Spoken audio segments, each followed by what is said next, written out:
A paz de Cristo, queridos, com alegria e satisfação, mais uma vez nós estamos aqui no nosso canal para trazermos subsídios aos professores e alunos da EBD.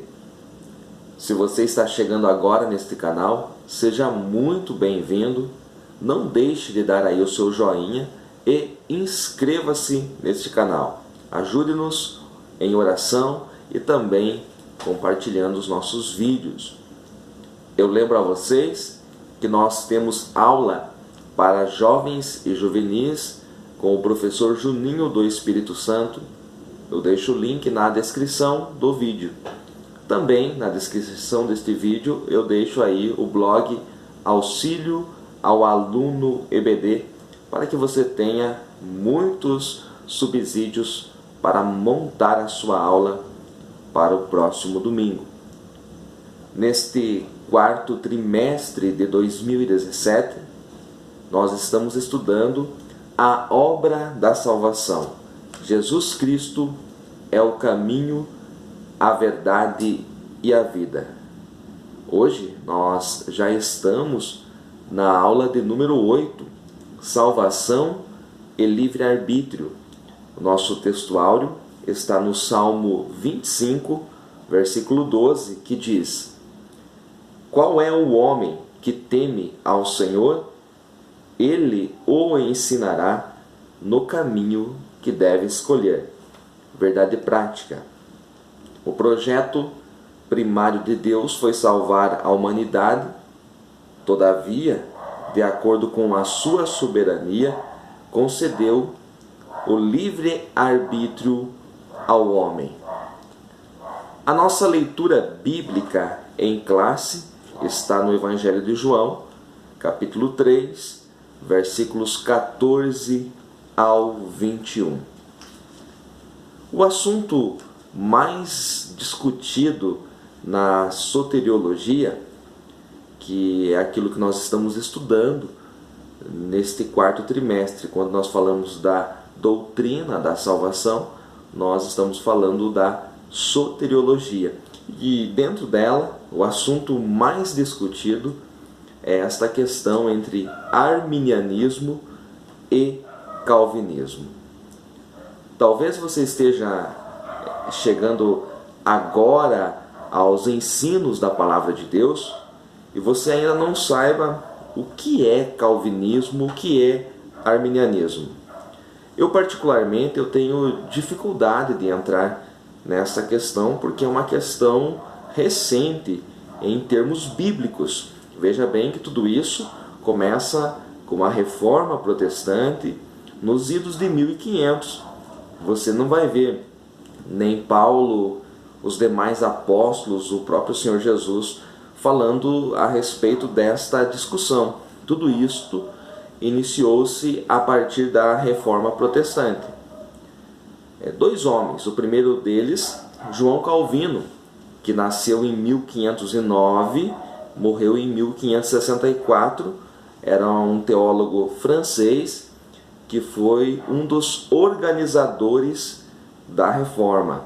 A sua teologia focava a soberania de Deus. Dentre as suas obras, a mais importante é a Institutas da Religião Cristã, e nela está a sua base doutrinária.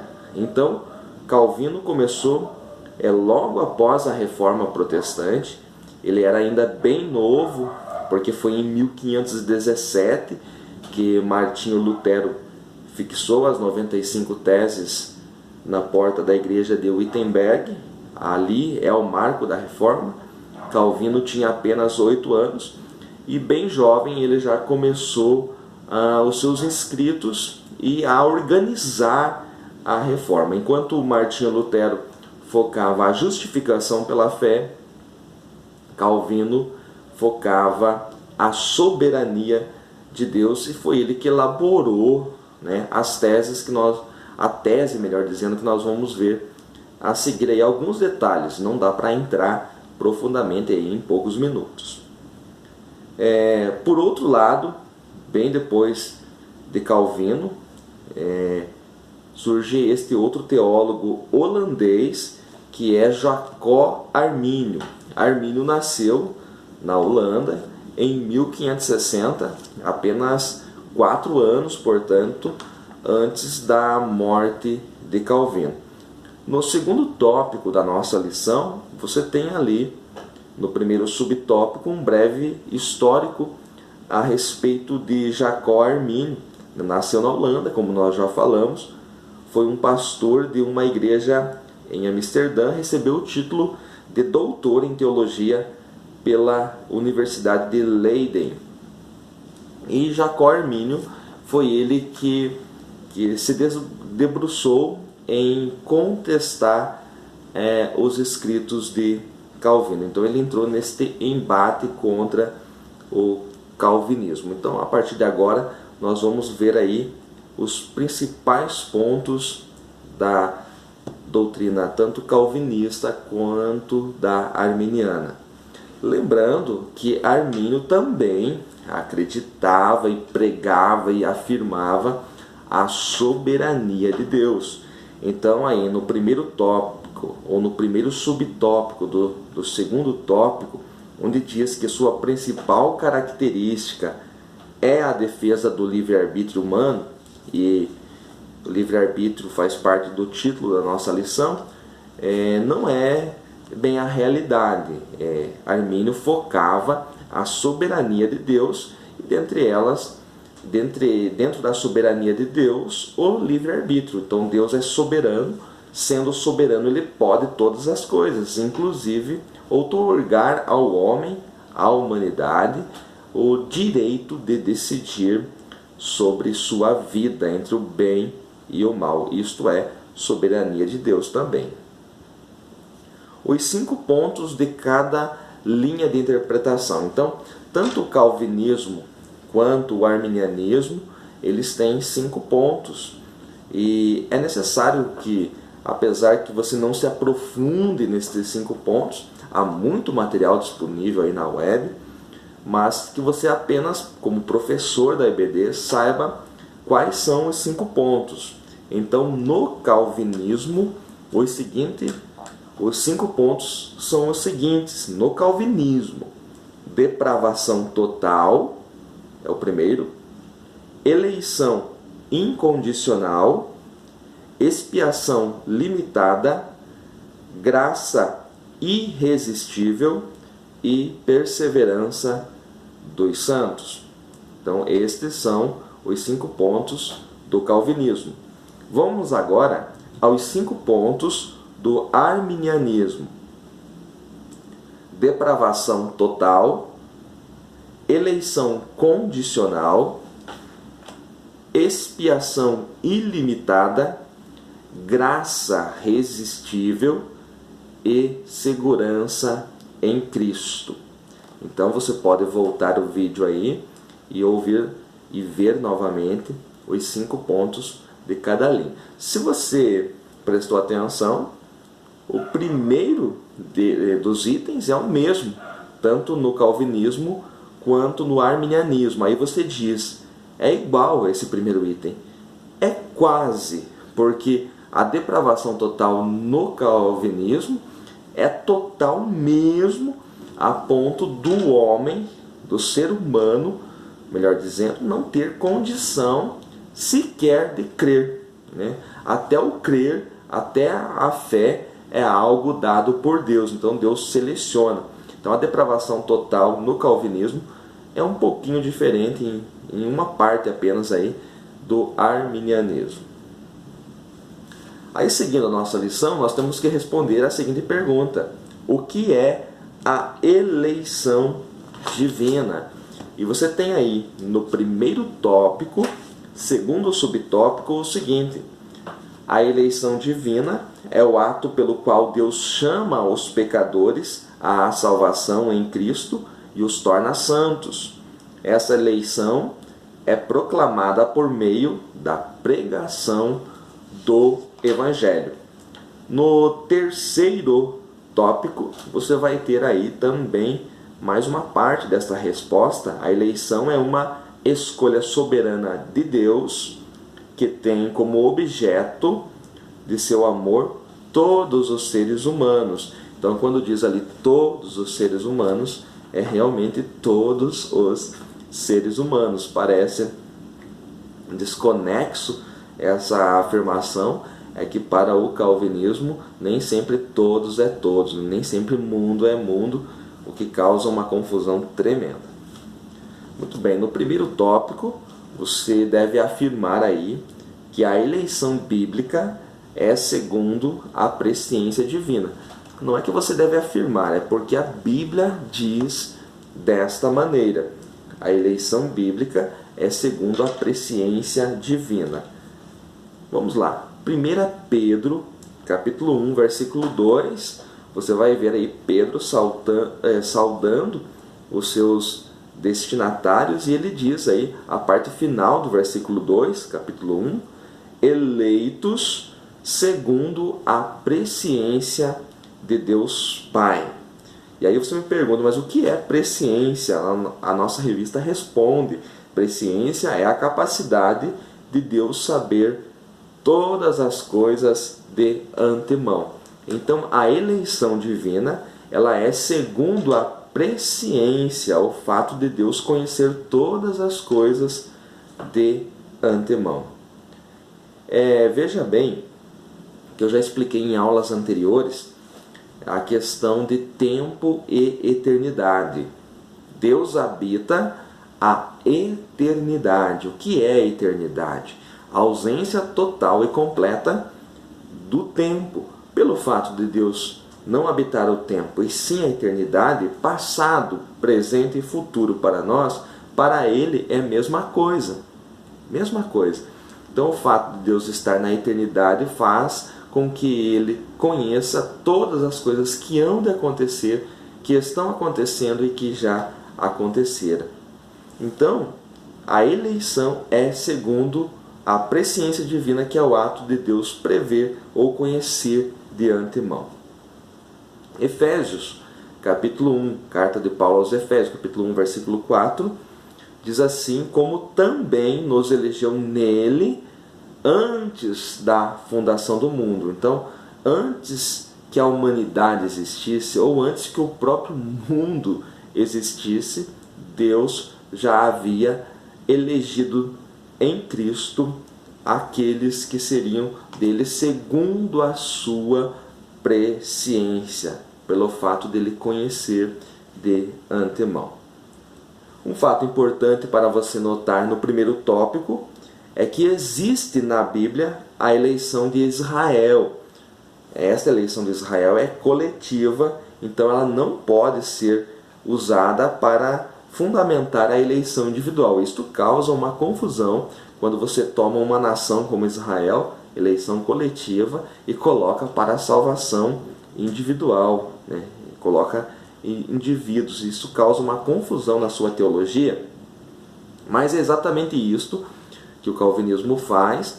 Por exemplo, teólogos calvinistas dizem que Romanos 8 e 9 é o checkmate que eles têm contra o arminianismo.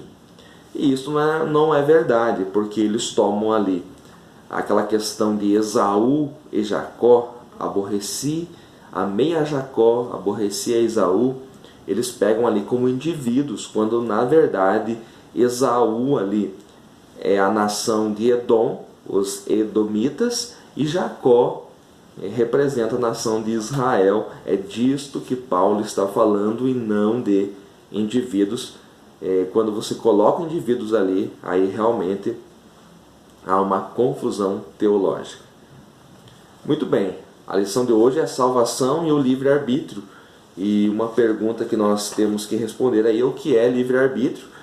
E esta resposta está no segundo tópico, segundo subtópico.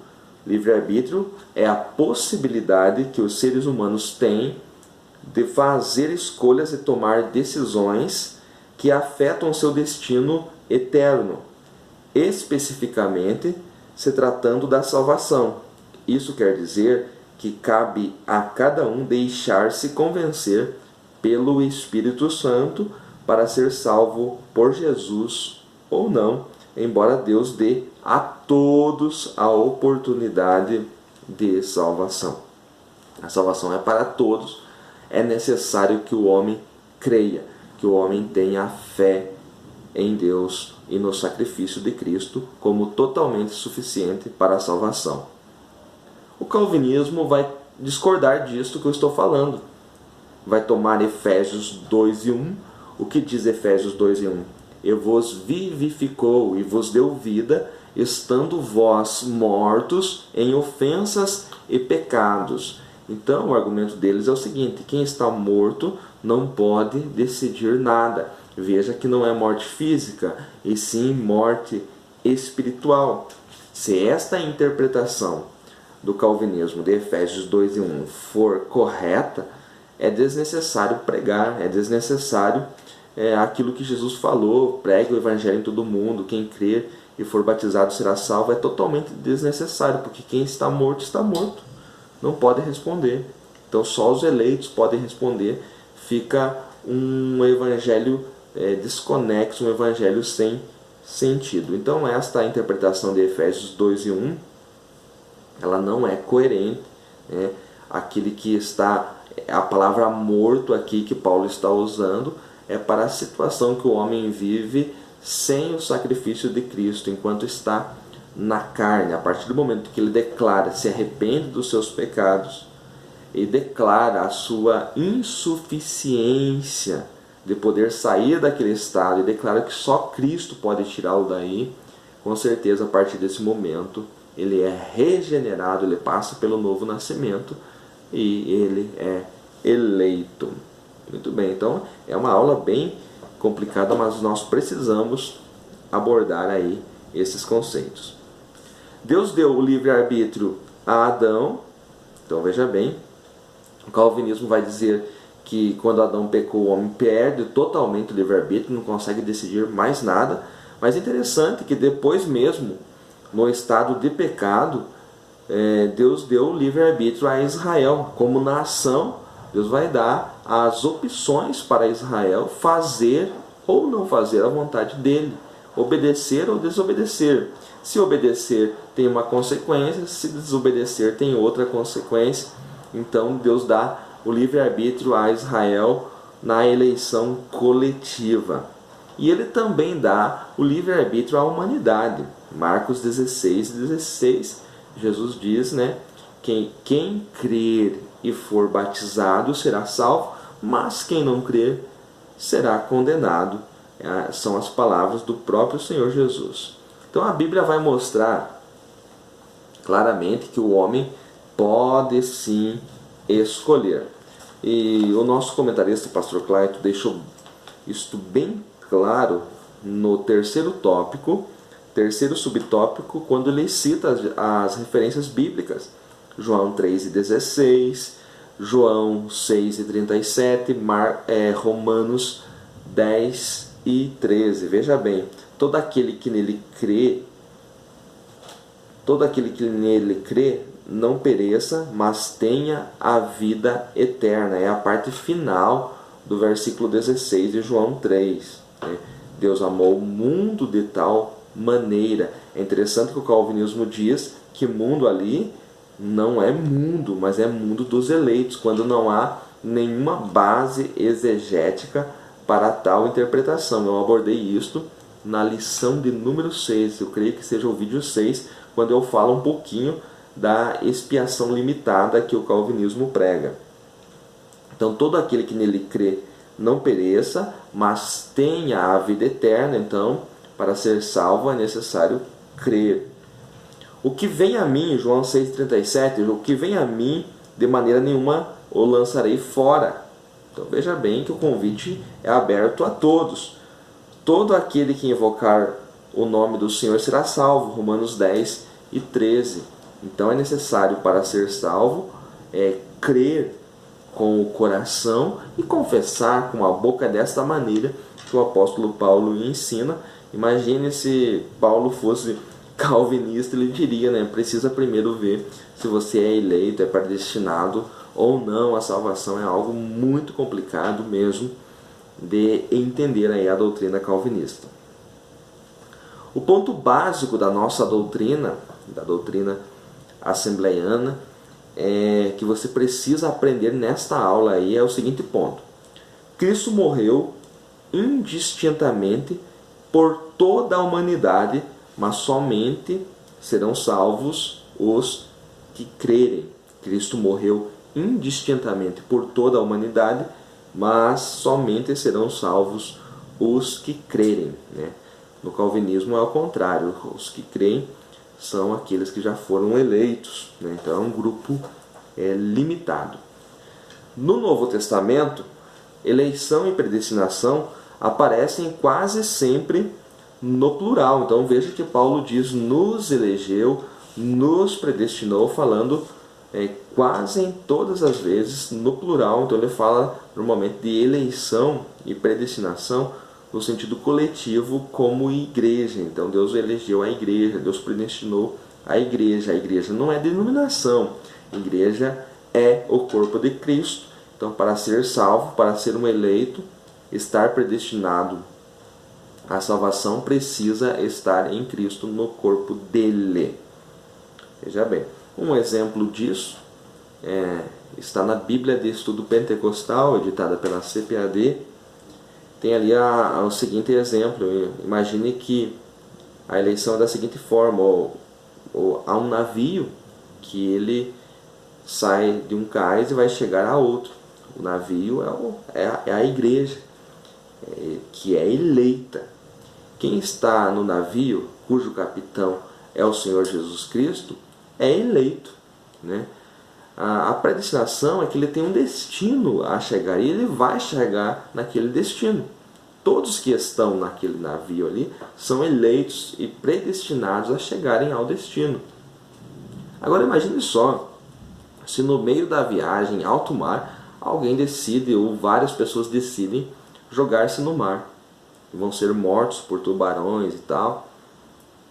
Aqueles que se jogaram no mar tomaram a sua decisão, mas o navio continua eleito, continua predestinado a chegar ao cais e chegará lá conforme foi predestinado.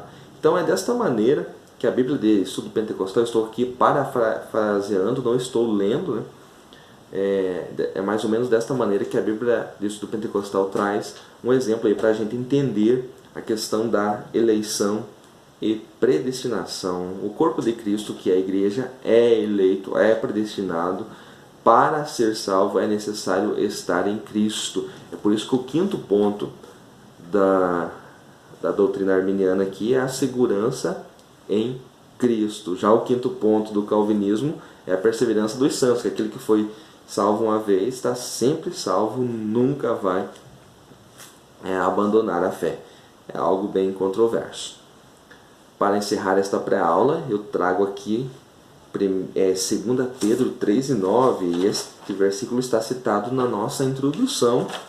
A parte final deste versículo diz: não querendo que alguns se percam, senão que todos venham a arrepender-se.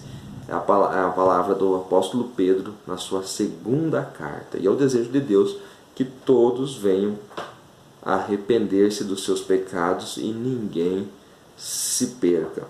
Então veja bem, ao longo dessas aulas nós vamos entendendo um pouquinho a grande diferença que há entre arminianismo e calvinismo.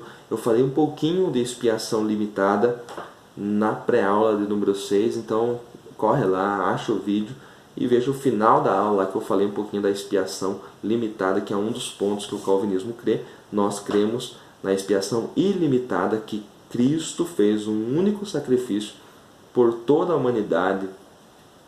É necessário somente que o homem tenha fé, creia que este sacrifício é suficiente para a sua salvação. Se este vídeo foi útil para você, não deixe de compartilhar, não deixe aí de dar o seu joinha, dê seu joinha para nos ajudar. Inscreva-se nesse canal e divulgue-nos para os seus amigos, irmãos na sua igreja e não deixe de orar por nós. Que Deus abençoe a todos, em nome de Jesus.